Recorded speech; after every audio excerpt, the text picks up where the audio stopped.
Hello and welcome to Devotions. We are in the middle of September, and here in New Jersey, that is the beginning of apple picking season.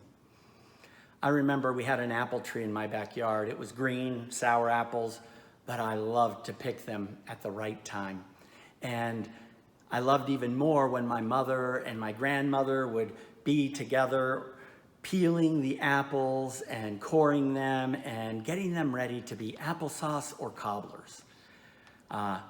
When they were doing that and I would help them, it was very clear they were doing it not just because they loved eating apples, but because they loved us and they wanted us to enjoy that moment just as much as they could. Apples show up in the Bible. It turns out that apples really aren't native to Israel. There's some mountains a little farther off that are higher and colder, and apples do better there. But there were apples in the time of the Song of Psalms that I'm going to be reading, and apples were considered precious because they were rare. They were considered special and meant to be used as a way of showing appreciation and love for one another. The Song of Songs is a passionate poem of love between the bride, who is us, and the bridegroom, who is God. And there is an ecstatic sense of love and passion and joy and just that crush in junior high where you lost all sense of perspective because, hey, that boy or girl looked at me and smiled, and I lost track of everything else.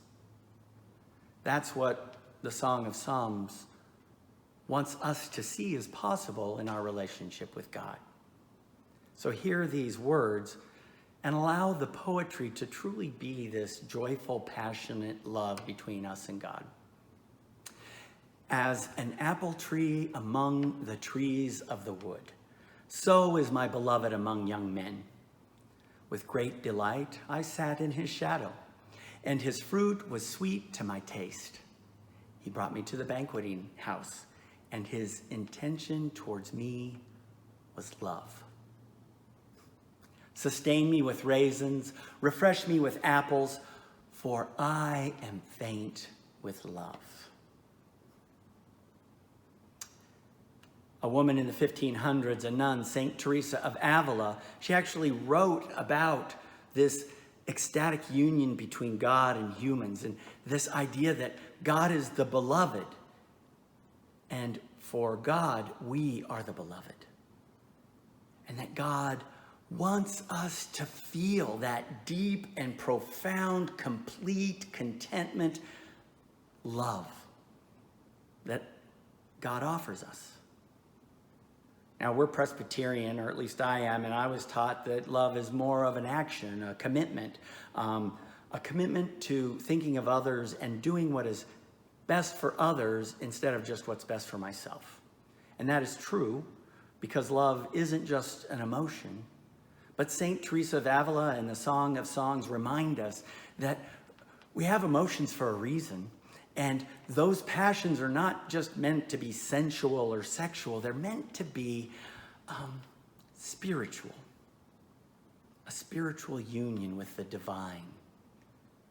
It is possible for all of us. Taste and see that the Lord is good. Open your eyes to the wonder. Those little moments where this world and the next come crashing together in our lives, whether it's seeing a baby holding hands with a person we love, whether it be our partner or whether it be a grandparent or a child or a parent. The moment where we look at a babbling brook and get caught up in the wonder of it, the joy of it, the singing of it. The blowing of the breeze as it goes through leaves that are beginning to change color. Get caught up in the ecstatic love of God. And take those moments not just as accidents or nice little moments, but take them as a connection with God, a union with God. A moment where we and the divine become one. There are so many blessings out there even in the midst of struggle, even in the midst of difficulty, there are so many moments to be captured by love, the love of God, who desires for us to feel that union again and again. Taste and see that the Lord is good.